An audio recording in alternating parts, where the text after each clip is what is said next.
Dear Jill, my name is Sarah and I'm 30 years old. When I was 25, I started making adult content for OnlyFans, and it was one of the best things I've decided to do.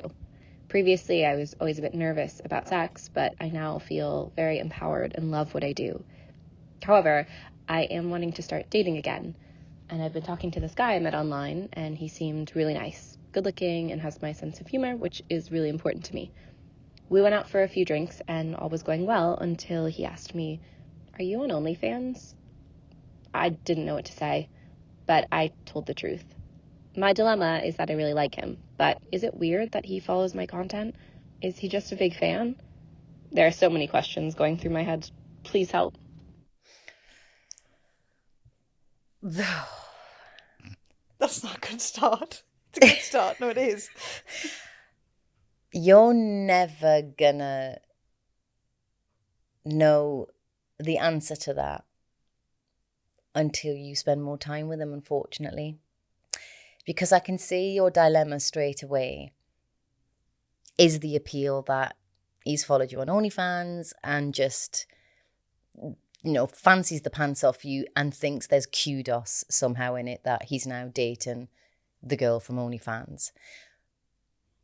However, on the flip side of that, when you first started your dilemma, I actually thought what you were going to say was, he asked me if I was on OnlyFans because he'd found out through someone else and he didn't want to continue with the relationship. So there's two different sides to this. One is I can see your paranoia of like, is this someone who's genuine or is this somebody who just is kind of getting off on that idea? But the other side of it is you may also have met someone, and not all men would be able to handle this, but you may have met somebody who's totally cool with what you do.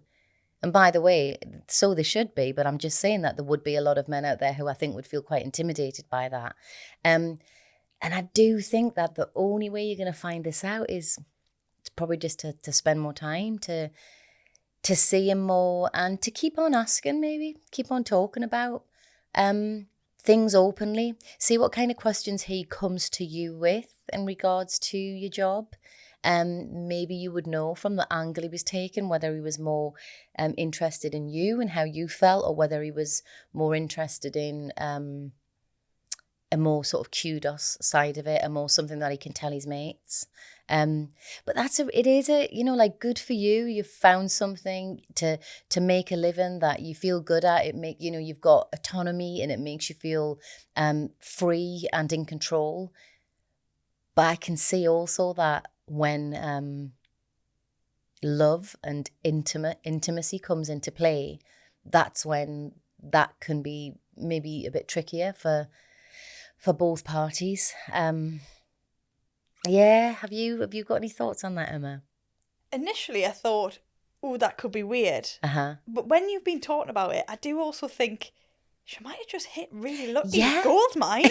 Someone that's down with it. Great. Yeah, exactly. So we don't know yet, do we? So maybe we could ask Sarah to, if she does continue, she feels comfortable, she could maybe get back in touch, because that's interesting as to what camp he's in, and we shouldn't judge him. We don't know enough about him. And it may be that, yeah, that's how he's found her, but that doesn't mean to say that he doesn't want to get to know her more and doesn't want to get to know her in a different way. So time will tell with this one, I think.